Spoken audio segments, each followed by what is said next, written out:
सबसे पहले आपसे चर्चा करेंगे।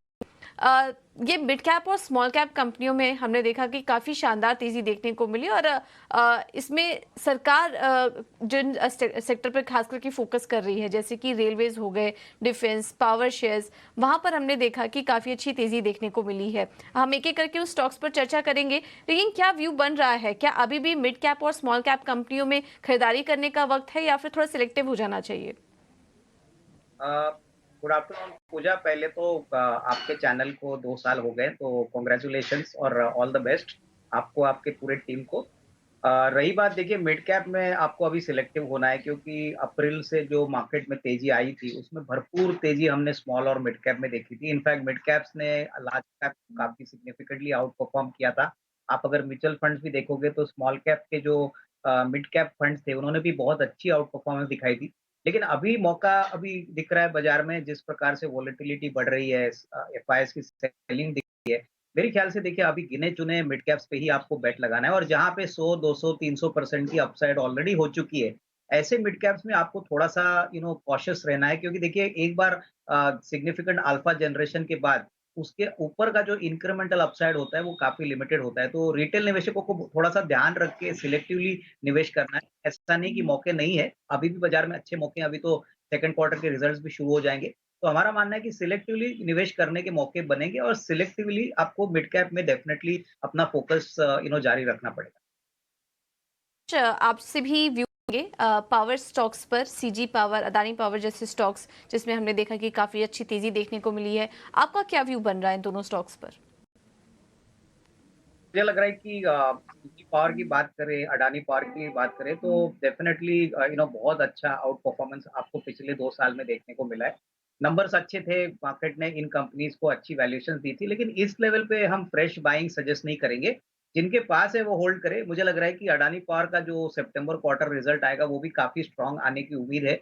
समर सीजन में अच्छी इलेक्ट्रिसिटी की आउटपुट जनरेशन हुई थी, तो मैं समझता हूँ कि जिनके पास है वो होल्ड करे। करीबन अडानी पावर में हमारा लक्ष्य करीबन ₹400 है, और सीजी पावर की बात करें तो सीजी पावर में भी फ्रेश बाइंग ना करें। मेरे ख्याल से जिनके पास है वो होल्ड करे। बोथ कंपनीज में medium to long term prospects अच्छे हैं, लेकिन शॉर्ट टर्म में हो सकता है कि स्टॉक थोड़े कंसोलिडेट हो, क्योंकि ऑलरेडी अपसाइड काफी सिग्निफिकेंटली ऑलरेडी हो चुकी हैं बैंकिंग स्टॉक्स में, और इस बीच मिड कैप बैंकिंग शेयरों में भी शानदार तेजी देखने को मिली। मिड कैप स्पेस में कुछ सरकारी बैंकों ने जिस आउट परफॉर्म किया वो था इंडियन बैंक। 200% चल चुका ये बैंक, और काफी मजबूत क्रेडिट ग्रोथ देखने को मिली है। निम्स में भी बढ़ोतरी देखने को मिली, और आने वाले समय में भी लोन रिकवरी की काफी अच्छी गुंजाइश यहाँ पर देखने को मिल सकती है। इंडियन बैंक के लिए ये कुछ ट्रिगर्स हैं जिसकी वजह से ये स्टॉक भी काफी चला। अविनाश जी, क्या सलाह देंगे आप इंडियन बैंक पर? है। अगर हम प्राइवेट सेक्टर बैंक्स को कंपेयर करें तो बहुत ही स्ट्रांग आउट परफॉर्मेंस आपको दिख रहा है, और ये मेन कारण ये है कि अभी भी काफी ऐसे बैंक्स हैं जो वैल्यूएशंस पे अट्रैक्टिव लग रहे हैं, और मुझे लग रहा है कि क्रेडिट ग्रोथ अगर 10-12% कंटिन्यू होता है तो कॉर्पोरेट डिमांड, रिटेल डिमांड ये बहुत ही तेजी से FY24 में आपको देखने को मिलेगी। रही बात इंडियन बैंक की, तो देखिए पहला तिमाही तो इनका बहुत ही दमदार आ गया था। नॉर्मली सेकंड क्वार्टर के बाद क्रेडिट ग्रोथ ज्यादा पिकअप होता है, और सेकंड हाफ में तो और अच्छे नंबर्स आते हैं।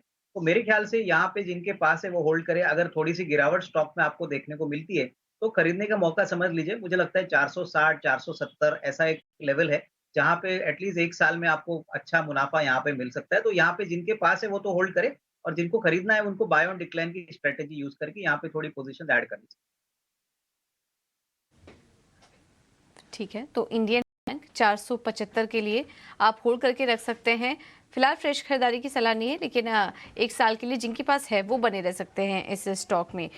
मिले और क्लियरली यहाँ पे इंडियन होटल्स था एक क्लियर विनर।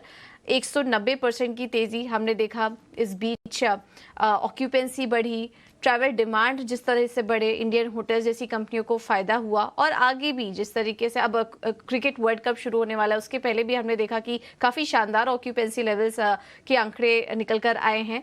और आगे फेस्टिव सीजन है, मैरिज सीजन है, शादी का भी सीजन काफ़ी जल्दी ही शुरू होने वाला है, तो इन सब का फायदा यहाँ पर इंडियन होटल्स को मिलता हुआ दिखाई देगा। इस वजह से ये स्टॉक काफ़ी समय से निवेशकों के रडार पर भी है। अविनाश जी, आपका क्या व्यू बन रहा है इंडियन होटल्स पर?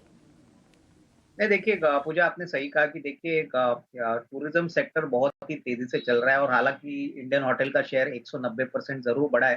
बट आपको एक बात समझनी चाहिए कि इंडिया का सबसे बड़ा होटल चेन है और मुझे लग रहा है कि इस साल अभी वर्ल्ड कप शुरू हो रहा है।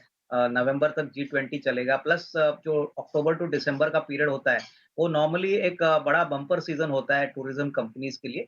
तो मेरे ख्याल से करंट लेवल पे अगर थोड़ा-सा हाई रिस्क इन्वेस्टर है तो 408, 409 का रेट चल रहा है, तो यहाँ पे एक थोड़ा निवेश बनता है। मेरे ख्याल से 450, 460 का एक टारगेट प्राइस पॉसिबल है क्योंकि जिस प्रकार की एआरआर की रूम्स की वैल्यू बढ़ रही है और जिस प्रकार से फिक्स्ड कॉस्ट मोर और लेस सिमिलर रह चुके हैं, आपको बहुत बड़ी छलांग प्रॉफिटेबिलिटी में इस कंपनी में देखने को मिलेगी और ये डेफिनिटली एक सस्टेनेबल बिज़नेस लग रहा है। बहुत समय के बाद सप्लाई जो इंडस्ट्री में है वो काफ़ी कम है और डिमांड काफ़ी बढ़ रही है।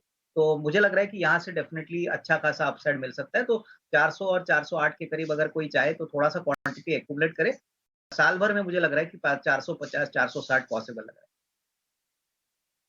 बात करते हैं शिपिंग कंपनियों की और इस बीच शिपिंग कंपनियों में भी काफ़ी शानदार तेज़ी देखने को मिली और इसमें शिपिंग और डिफेंस कंपनियों में अगर देखें तो और इससे जुड़ी ये कंपनी है मजगांव डॉक 780% पिछले 2 साल में चल चुका है। तो किसी ने 2 साल पहले यहाँ पर एंट्री ली होगी, बेहतरीन मुनाफा उनको मिल रहा होगा। हाल फिलहाल की जो खबर थी वो भी काफ़ी पॉजिटिव थी। हाल फिलहाल में कंपनी ने यूएस सरकार से शिप रिपेयरिंग के लिए करार भी किया और इस वित्तीय वर्ष कुछ रिपोर्ट्स के मुताबिक ये भी माना जा रहा है कि 12 से 15% की रेवेन्यू ग्रोथ होने की संभावना है। तो बेहतरीन तेजी देखने को मिली, लेकिन क्या अभी भी इसमें मौके हैं अविनाश जी, आपसे समझना चाहेंगे? मुझे लग रहा है कि मज़गाँव डॉक में अभी जो प्राइस रेंज चल रहा है, वहाँ पे थोड़ा बहुत स्टॉक कंसोलिडेट करेगा क्योंकि 800% ऑलरेडी स्टॉक चला है। बट अगर मैं अगले डेढ़ 2 साल की बात करूँ तो देखिए ऑलरेडी 4,500-5,000 करोड़ के ऑर्डर बुक है और डिफेंस एक मल्टी ईयर थीम है। मुझे लग रहा है कि अगले 2-3 साल ये कंपनीज़ को ऑर्डर मिलती रहेगी और गवर्नमेंट का जो मेक इन इंडिया पॉलिसी है, इससे इनको काफ़ी फ़ायदा होगा। तो मुझे लग रहा है कि अगर माझगाँव डॉक में किसी को पोज़ीशन प्ले करनी है, तो मेरे ख्याल से कभी भी कोई मार्केट में करेक्शन आता है, तो खरीदने का मौका समझना चाहिए बट हाँ, डेढ़ साल का नज़रिया रखिए। हमको लग रहा है कि करीबन 23-2400 का एक मीडियम टर्म टारगेट पॉसिबल लग रहा है। बट यहाँ पे डेफ़िनिटली टाइम फ्रेम थोड़ा लंबा लंबा रखना ज़रूरी है क्योंकि शॉर्ट टर्म में ऐसा कोई बड़ा ट्रिगर नहीं है जिससे स्टॉक में कोई भरपूर तेज़ी शॉर्ट टर्म में हो। तो मीडियम टू लॉन्ग टर्म के लिए इसमें खरीदने का मौका मिलेगा। थोड़ा-सा प्राइस अगर गिरता है, तो यहाँ पे निवेश कर सकते हैं बट मेरे ख्याल से 15 से 18 महीने का टाइम फ्रेम रखना यहाँ ज़रूरी है। ठीक है। थोड़ा समय दीजिए स्टॉक को, लेकिन होल्ड करके रखिए। 2450 के लेवल्स यहाँ पर देखने को मिल सकते हैं।